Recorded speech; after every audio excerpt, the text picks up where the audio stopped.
Saturday, and it is time for us to talk technology. It's our tech expert, Luis Alvarez, on the Experts program as we are talking tech here on KION, Power Talk Radio 1460 and 101 FM. Luis, welcome back to the program. Thank you, my friend. How are you doing today? You know, I'm well. It's Saturday. It's supposed to be a decent day today, and we've got a car show that we're going to be at a little later on. So just, out cruising around today in the Mustang and enjoying the weather. Yeah, I drove past, I couldn't go to the Corvette show last week, but we drove past there on our way out of town, and there were a lot of vets out there. Yes, I was there were. Surprised. I was like, wow, there are a lot of cars in that parking lot. There were over 100, and the vast majority of them are C4 through C8s. So the C refers to Corvette and then the Edition. So like a C1 are the early years, 1953 to I think 61 or 62, and then 63 to 67 is the C2, and then the C3s are 68 through I think like 83 or something like that, and then the C4s start in 84 and so on. But the vast majority of them are newer vets, and I was talking to a couple guys out there about that, and they said, well, a lot of these people come to this show from great distances, come from Southern California, even a couple people came from out of state for this. They said those old Corvettes, the C1s and C2s, while they're beautiful to look at, they're not a lot of fun to drive on a long trip.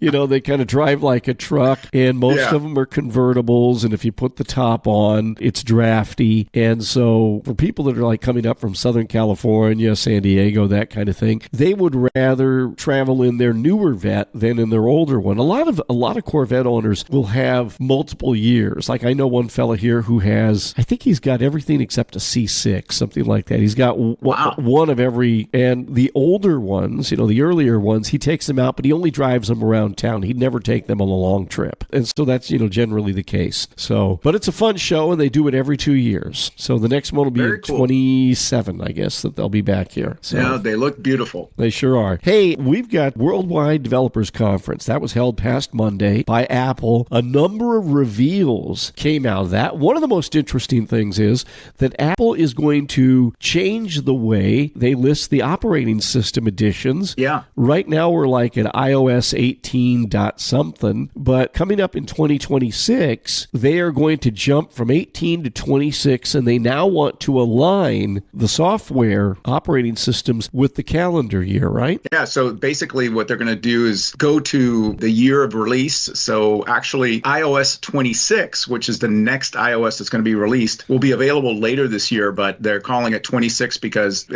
that's what they decided to do. But in the future, it'll be like 27, 28, 29. So you're not going to see this iteration, a continuing of those teen numbers that we've gotten used to. And so iOS 26 is coming. It's going to have a lot of really cool things, a lot more AI that's going to be built into it. It's going to have smarter phone features, custom chat and polls and messages, better CarPlay. If you use your iPhone with your car, like a lot of people do, you're going to have more stuff that you can do with it. One of the more interesting things is the new user interface or UI design has this thing called liquid glass. And liquid glass is going to go across all of their product lines. So it's not just on the iPhone, it's going to go on Macs and everything else. And the idea is that it's this very, I would say, if you saw the videos of it, the demos, it's pretty stunning. It's like very interactive. So like if you tilt your phone, it looks like it's very 3D like, and it has things that float across the top of it. So the user interface is going to become really, really interesting. So I'm looking forward to seeing that in action. And one of the other things I note is that with this new operating system coming up, they are going to delist a bunch of the phones that will not support iOS 26. And we have a list of the phones that will support it. And if your phone isn't on the list, then it's time to think about getting a new phone. Yeah, so in general, like the iPhone X, XS, XR, and XS Max models are definitely not on the list. So if you have one of those, you might want to start thinking about replacing it. The iPhone SE, second generation or later, will be on there. So if you're using one of those phones, and pretty much iPhone 11 and up will be included on that list. So you should see the option to download that iOS 26 when your turn comes up. I have the iPhone SE second generation, so I'll be able to run that new operating software, but I'm looking at getting the third generation phone. I'm not sold on the SE4 yet. I'll wait. I tend to stay a generation behind, which surprises everybody. They're like, oh, did you get the new, because I'm a Samsung guy, did you get the new Samsung 25 25. I'm like, no, I'm still on the 24. I'm good. Yeah. As long as my phone works, I'm not a big, unless there's something super compelling that makes me want to move to the next generation of phones. I don't mind waiting a little bit. Yeah. Always let the early adopters pay for all the developmental errors. Exactly.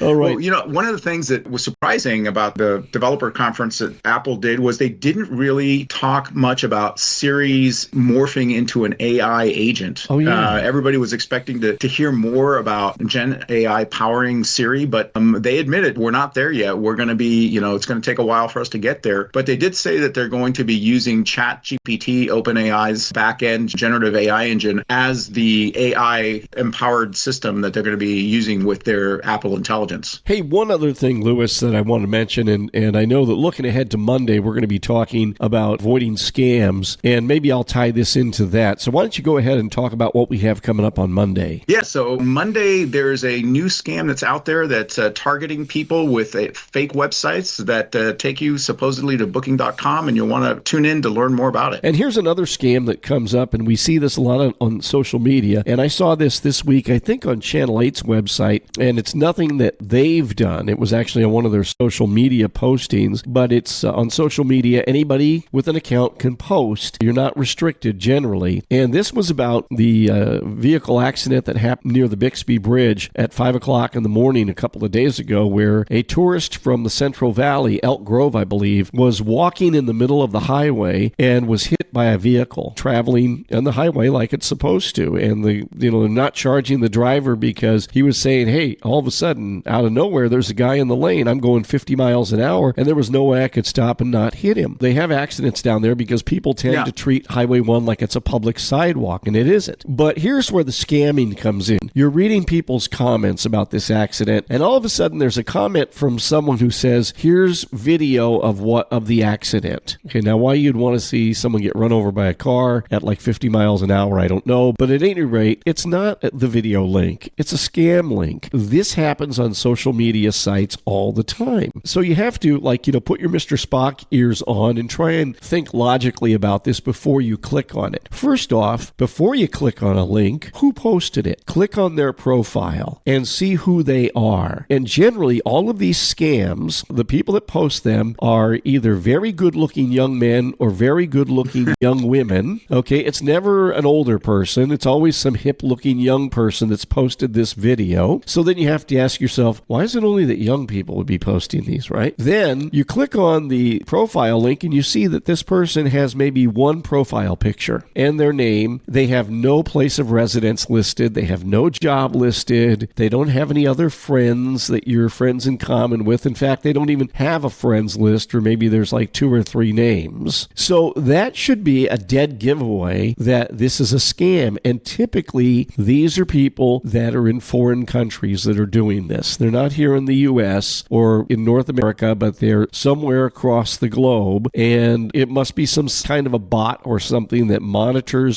these websites and is able to make these posts like a link with a link to scam that's going to steal your personally identifiable information. So you see that kind of thing and just avoid it. One of the best things to do is to block the person. If you want, you can report them to Facebook and they'll report it as a fake profile. They can investigate it and get rid of it. But the other thing you have to think about too, and this is where it comes to being logical. Okay, so this was 5 o'clock in the morning. It's hardly even light yet that this guy was out there. All of Highway 1 down on the coast is very rural. Where in the heck is there going to be a video camera that the average person is going to have access to, that they can get that video and post it online? That's not reality. Too much, Mark. What's that again?